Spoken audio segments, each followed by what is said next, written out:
Gaius Publius, writing over at the blog downwithtyranny.blogspot.com. This was about a week ago. And the title of his piece was "The Goal of the Neoliberal Consensus is to Manage the Decline." And I think he's absolutely right that on the right, the Republican Party has been neoliberal for, well, arguably, clearly, since Reagan. I mean, neoliberalism, it's a term that is used widely in Europe. Most Americans don't know what it means. It means Reaganomics. It means austerity. It means conservative economics. It means, trickle-down economics, more money to the top, less money to the bottom. When Reagan rolled this out in the 1980s, they didn't want to call it neoliberalism, A, because liberal sounds bad to Republicans, and B, because they didn't want to be honest about it. But basically, and I've been saying this for years on this program, that the goal of the Republican Party, and frankly, increasingly, it looks like the goal of the neoliberals within the Democratic Party, and don't be deceived, there are some, is to manage the decline of the American middle class in a way that doesn't produce revolt. Whether that revolt is at the ballot box and things like the Sanders candidacy and others, Tim Canova taking on Debbie Wasserman Schultz, that sort of thing, or whether the revolt is people in the streets, whether it's the Black Lives Matter movement, whether it's the Democracy Spring. We can't have this, say the neoliberals.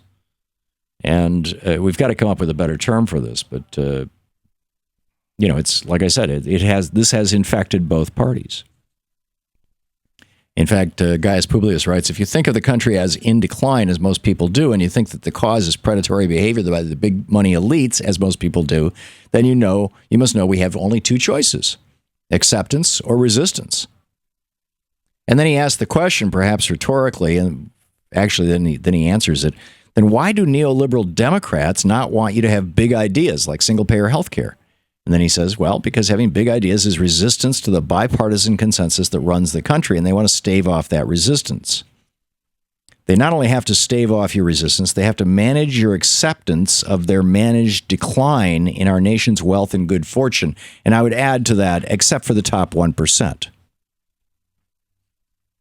And I just find this entire thing fascinating. And here's one piece of this. I mentioned Debbie Wasserman Schultz.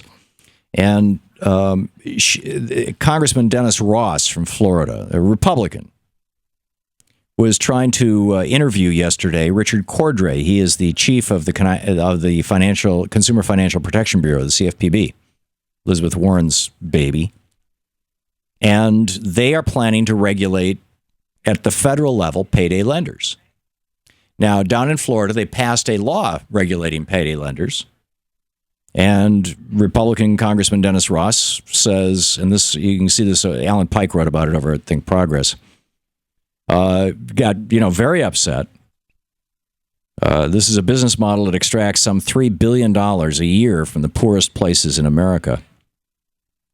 So this is what Ross said. He said, we had a terrible problem in Florida. We addressed that back in the early 2000s. We came out with a bill that I think has done a great deal of good to eliminate the predatory lending, the bad actors. Would you not agree, he asked Richard Cordray, that Florida is by far the gold standard when it comes to state regulation of payday loans? Cordray starts to answer, I would not. Ross immediately jumps in, his voice tense. Why not? There's somebody else. There's another state out there that's better. What I would say, Cordray said, is I believe. Ross cuts him off again. But is there a state out there better? There isn't. And that's my point, Mr. Cordray.